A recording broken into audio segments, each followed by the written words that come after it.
ناظرین، حضرت عمر فاروق رضی اللہ تعالیٰ عنہ کے قبول اسلام خصوصاً آپ کے دور خلافت میں جو 13 ہجری تا 24 ہجری پر محیط ہے، اسلام کو جو عروج حاصل ہوا اور گمراہ انسانیت کو ہدایت حاصل ہوئی، اسلامی مملکت کی حدود کا دائرہ اتنا وسیع ہو گیا کہ احاطہ تحریر میں نہیں لایا جا سکتا۔ علامہ جلال الدین سیوطی حضرت انس کی روایت کے مطابق لکھتے ہیں کہ ایک روز حضرت عمر فاروق اپنے گھر سے تلوار لیے ہوئے نکلے۔ راستے میں انہیں حضرت حذیفہ ملے۔ انہوں نے پوچھا، اے عمر، کہاں کا ارادہ ہے؟ کہنے لگے، اسلام کے بانی حضرت محمد صلی اللہ علیہ وآلہ وسلم کو قتل کرنے جا رہا ہوں۔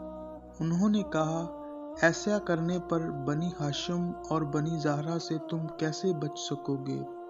تو حضرت عمر نے کہا، اس کا مطلب یہ ہے کہ تم بھی اپنے دین کو چھوڑ چکے ہو۔ تو حضرت حذیفہ نے کہا، میں تم کو اس سے بھی زیادہ تعجب کر دینے والی بات بتاتا ہوں، تمہاری بہن اور تمہارا بہنوئی بھی اسلام لا چکے ہیں اور وہ دین مانتے ہیں حضرت محمد صلی اللہ علیہ وآلہ وسلم کا۔ اس کے بعد حضرت عمر پہلے سے بھی زیادہ غضبناک ہو کر سیدھا بہن کے گھر پہنچے اور مار پیٹ شروع کر دی۔ دونوں کو زخمی کر دیا، مگر جب دیکھا کہ وہ تو اسلام کی حقانیت پر ڈٹے ہوئے ہیں تو ٹھنڈے پڑ گئے اور وہ کتاب مانگی جو وہ پڑھ رہے تھے۔ اس وقت سورہ طٰہٰ کی آیات نازل ہوئی تھی اور حضرت خباب رضی اللہ تعالیٰ عنہ انہیں وہ آیات سکھانے کے لیے آئے تھے۔ بہن نے کہا، تم نجس ہو، پہلے غسل کرو یا وضو، پھر اس پاک کلام کو ہاتھ لگاؤ۔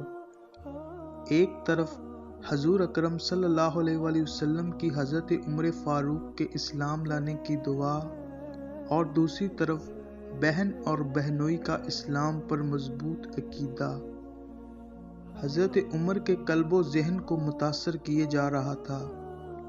پھر آپ کی نظر سورہ طٰہٰ کی آیات پر پڑی تو آپ کا جسم پانی پانی ہونے لگا اور آپ نے حضور صلی اللہ علیہ وآلہ وسلم کے دربار میں حاضری کی خواہش کی۔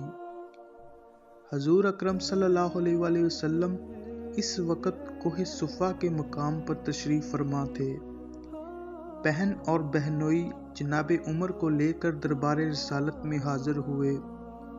وہاں حضرت امیر حمزہ، حضرت طلحہ، حضرت علی، حضرت ابوبکر صدیق اور دیگر صحابہ کرام موجود تھے۔ حضرت حمزہ نے فرمایا، اگر عمر اچھے ارادے سے آیا ہے تو ٹھیک، ورنہ آج بچ کر نہیں جا سکتا۔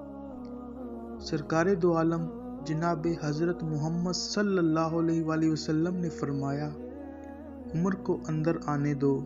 حضور نبی اکرم صلی اللہ علیہ وآلہ وسلم اٹھے اور عمر کے دامن تلوار اور ایک روایت میں ہے کہ گربان سے پکڑا اور کھینچا اور فرمایا، عمر، کیا یہ فساد تم اس وقت برپا کرتے ہو کہ جب تم پر بھی وہ خواری اور ذلت اللہ کی طرف سے مسلط نہ ہو جائے جیسا ولید ابن مغیرہ؟ تو جناب عمر نے کہا کہ میں آپ پر اور جو اللہ نے آپ پر نازل کیا ہے اس پر ایمان لاتا ہوں۔ اور حضرت عمر فاروق نے کلمہ طیبہ پڑھا اور اسلام میں داخل ہو گئے۔ پھر دنیا نے دیکھا کہ آپ کے دور خلافت میں اسلام کو وہ عروج ملا کہ اس وقت کی دو مضبوط سلطنتیں رومن امپائر اور پرشین امپائر حضرت عمر کے دور میں گری۔ مجھے امید ہے کہ آپ کو آج کی ویڈیو میں سے کچھ نیا جاننے کو ملا ہوگا۔ اب میں ملوں گا آپ سے ایک نئی ایسی ہی دلچسپ اور معلوماتی ویڈیو میں۔ تب تک کے لیے اللہ حافظ۔